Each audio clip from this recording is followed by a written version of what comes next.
On n'avait pas d'engin en ce temps-là, avant la Première Guerre. Nos barges étaient grillées seulement qu'à voile. Quand il ventait pas, les gars devaient ramer des fois jusqu'à 5 ou 6 000 pour aller à la pêche.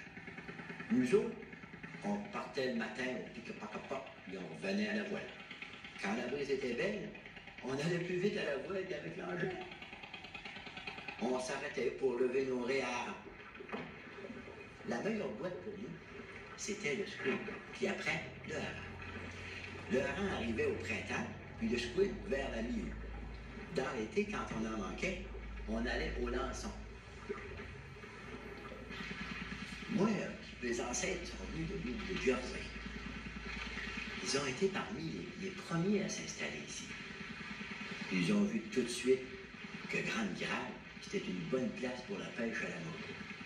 Le printemps, la morue vient dans la baie, donc on n'a pas besoin de sortir loin et on est protégé des grands vents.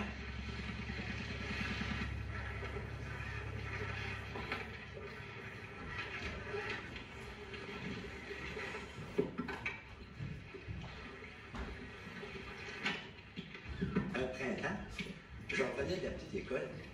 Mon père et mon oncle jasaient sur la galerie. Mon père m'a dit « Viens ici un peu. C'est fini l'école. Demain, t'embarques dans la barge avec moi. » J'avais seulement 11 ans.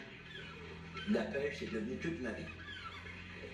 J'étais diable pour la pêche. J'ai déjà pris 283 morues dans 1h15. Ça n'a jamais été battu par chez nous, en tout cas.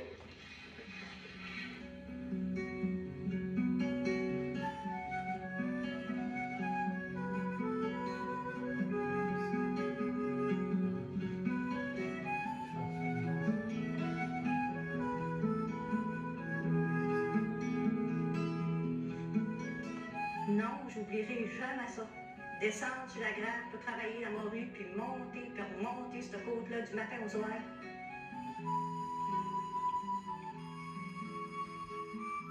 Notre métier à nous autres, c'était de faire sécher la morue.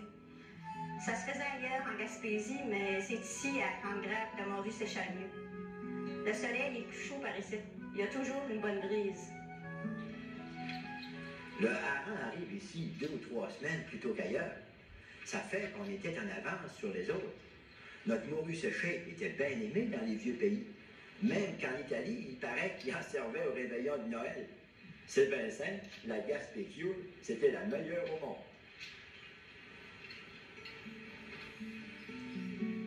On prenait notre bois dans la montagne.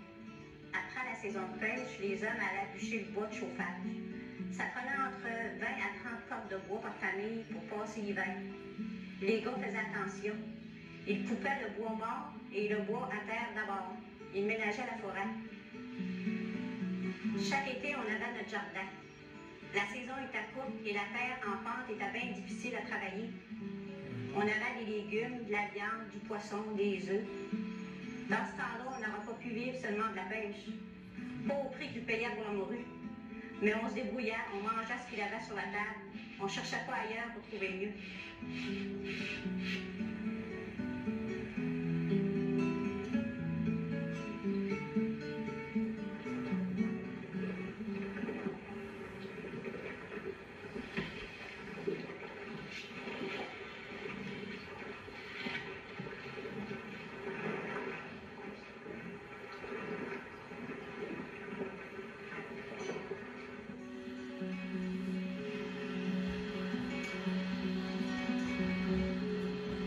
L'été, le temps était bien changeant. On surveillait tout le temps les nuages. La pluie retardait le séchage. Ça demandait beaucoup de soin pour avoir la première qualité. Une morue bien blanche. C'était toute une charge pour nous autres, les femmes. Ça, sans compter le ménage, le lavage, les animaux, puis le jardin, puis les enfants. Les journées étaient bien, bien longues. J'avais pas d'heure pour m'arrêter. Je m'arrêtais quand j'étais bien fatiguée. Mais c'était pareil pour toutes les femmes ici.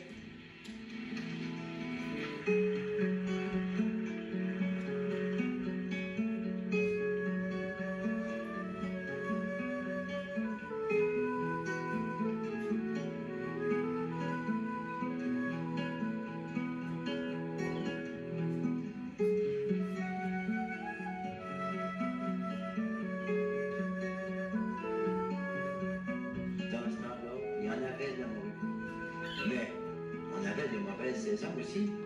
Des fois, il y avait beaucoup de boîtes puis pas de morue. D'autres fois, il y avait beaucoup de morue puis pas de boîtes. On allait à la pêche pareil. On essayait autre chose. Vous savez, pour nous autres, la pêche, c'était une ambition. C'était le métier, ça. Si tu ne l'aimais pas, tu abandonnais tôt ou tard. Il fallait aimer ça pour continuer.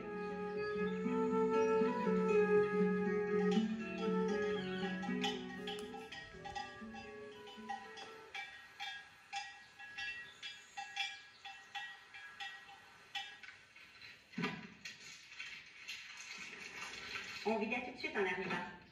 Il y en avait un qui piquait, un autre pour vider et des fois un troisième pour trancher. Il fallait faire vite parce que la morue fraîche, ça se garde pas longtemps sur la grave.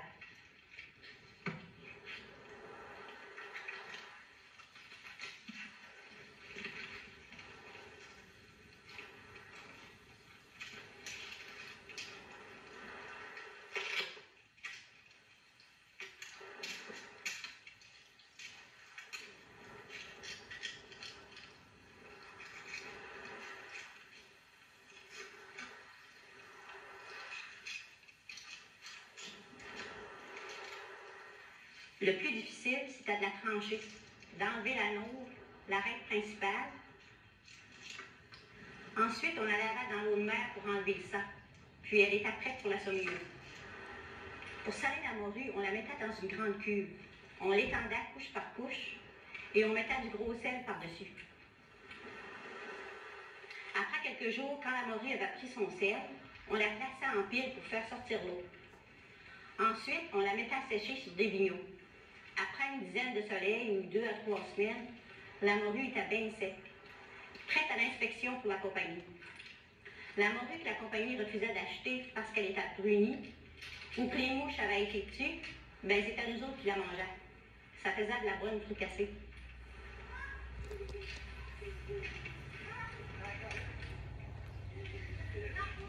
Le printemps, le monde n'avait plus une scène. On allait au magasin de la compagnie, on faisait un compte, on prenait nos gréements de pêche, puis des choses pour la famille. Rendu au 15 août, je réglais mon compte. S'il me restait une dizaine de piastres, j'avais fait un bon été.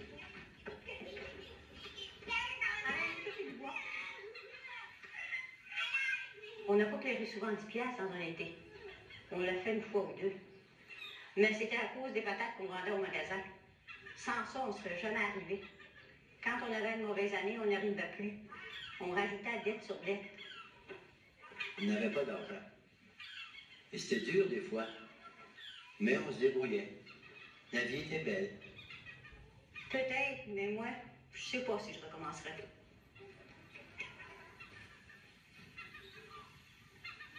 Pour moi, garçon, on va avoir une belle journée demain parce qu'il y a un beau clairon dans l'ouest.